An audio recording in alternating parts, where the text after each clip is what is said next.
श्री महाभारत द्रोण पर्व पुष्पबार।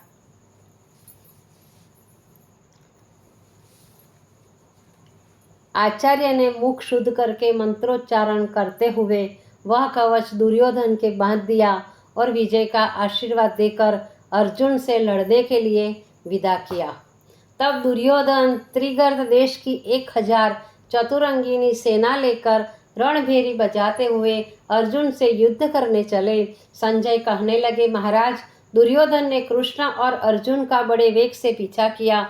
उधर पांडवों ने सोमक वीरों की सहायता से द्रोण पर आक्रमण कर दिया। दोनों ओर से तुमुल युद्ध आरंभ हो गया। धृष्टद्युम्न और द्रोणाचार्य आपस में बड़ा ही घनघोर युद्ध कर रहे थे। अर्जुन की भीषण मार काट ने कौरवों की सेना को आज इसी समय इतना निढाल कर दिया था कि अर्जुन का रथ जिस ओर जाता था सैनिक स्वतः ही मार्ग छोड़ देते थे। इस प्रकार धीरे धीरे वह दिन व्यतीत हो रहा था, किंतु अर्जुन और श्री कृष्ण अनेकों रुकावटों को दूर करते हुए अपने प्रधान लक्ष्य जयद्रथ की ओर बड़ी शीघ्रता से अग्रसर हो रहे थे। जिस समय उनका रथ रथियों की सेना के निकट पहुंचा, उस समय उनके घोड़े भूख, प्यास और घावों की पीड़ा से बड़े व्यथित हो रहे थे और दिनों की अपेक्षा आज उन्हें श्रम भी अधिक करना पड़ा था।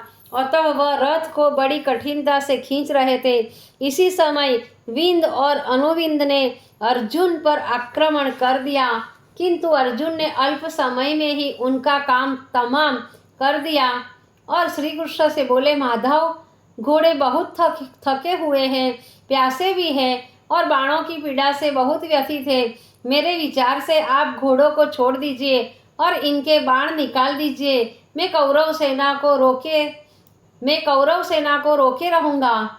श्री कृष्ण की सम्मति पाकर अर्जुन रथ से उतर पड़े और बड़ी सावधानी के साथ गांडी को हाथ में लेकर अचल की भांति खड़े हो गए। विपक्षियों ने इस अवसर को हित कर जानकर अर्जुन पर प्रहार करना प्रारंभ कर दिया, लेकिन अर्जुन ने अपने बाणों से सबके अस्त्र शस्त्रों को काट दिया और समस्त रथियों को रोक रखा। इसी समय कृष्ण ने चिंतित होते हुए कहा, अर्जुन, तुम्हारे घोड़े तृष्णा से व्याकुल हो रहे हैं, इन्हें पानी की आवश्यकता है और यहाँ पानी की कोई भी सुविधा नहीं है। यह सुनकर अर्जुन ने उसी क्षण शस्त्र द्वारा पृथ्वी फोड़कर पानी निकाल दिया। उसी स्थान पर अर्जुन ने अपने बाणों से एक घर भी बना दिया और आश्चर्य की बात तो यह है कि यह सब कुछ करते हुए बड़े बड़े महारथियों से अपनी श्री कृष्ण और घोड़ों की रक्षा भी करते रहे।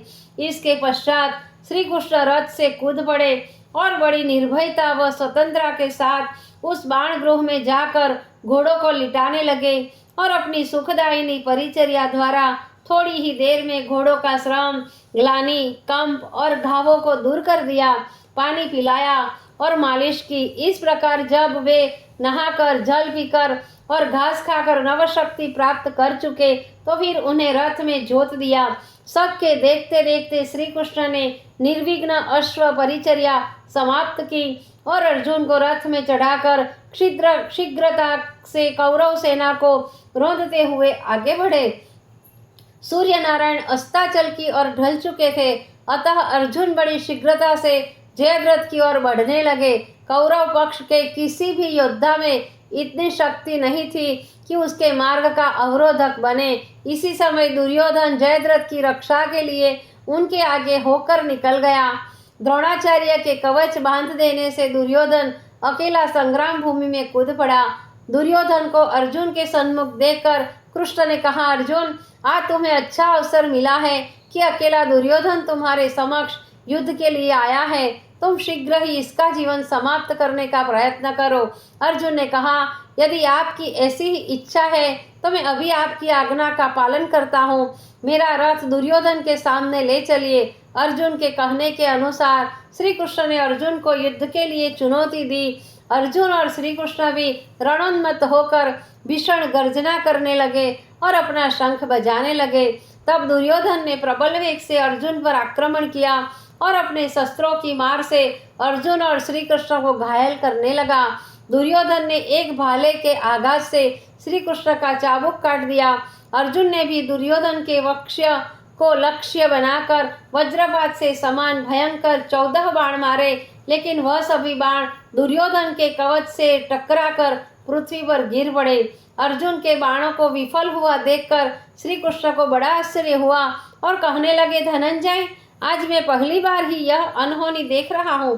तुम्हारे बाण तो वज्र को भेदने में समर्थ है, किंतु आज इतने कुछ भी नहीं हो रहा, यह क्या बात है? अर्जुन ने कहा, अंतर्यामीन, आज दुर्योधन ने एक विशेष शैली से कवच धारण किया है। इस कवच को मेरे बाण तो क्या, इंद्र का कवच भी नहीं भेद सकता। इस कवच में त्रिलोकी की शक्ति विराजमान है। दुर्योधन को यह शक्ति आचार्य ने प्रदान की है। हे सर्वज्ञ, इस रहस्य को जानते तो आप भी है, फिर ऐसा प्रश्न करके मुझे मोह में क्यों डाल रहे हो? आप चिंता न करिए, मैं कवच से सुरक्षित रहते हुए भी दुर्योधन को परास्त कर दूंगा। यह कहकर अर्जुन ने मानवास्त्र से अभिमंत्रित करके अनेकों बाण दुर्योधन की ओर छोड़े, लेकिन अश्वत्थामा ने अस्त्रों को काटने वाले बाणों से उन सब अस्त्रों को काट दिया। यह देखकर अर्जुन स्तंभित रह गए और कृष्ण से कहा, वासुदेव, इस कवच को तोड़ने के लिए मानवास्त्र का प्रयोग किया, लेकिन अश्वत्थामा ने बाण मारकर उसका निवारण कर दिया। अब इसको पुनः प्रयोग में नहीं ला सकते। ऐसा करने पर यह हमारा और हमारी सेना का ही संहार कर देगा। इतने ही में अवसर पाकर दुर्योधन ने अर्जुन को कई बाण मारकर घायल कर दिया।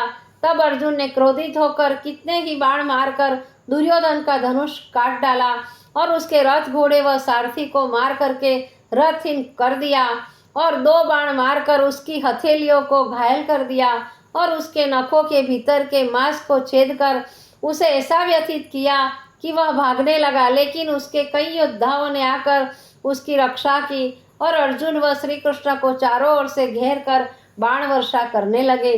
तब अर्जुन ने गांडीव को कानों तक खींचकर भीषण टंकार की और अपना देवदत्त शंख फूंका। इन दोनों की भीषण आवाज ने योद्धाओं के तो कलेजे हिला दिए। उस समय भूरिश्रवा, शैल्य, कर्ण, वृषसेन, जयद्रथ, कृपाचार्य और अश्वत्थामा, इन 8 महारथियों ने मिलकर अर्जुन पर आक्रमण किया और भीषण बाणों की मार से श्री कृष्ण और अर्जुन को व्यथित करने लगे।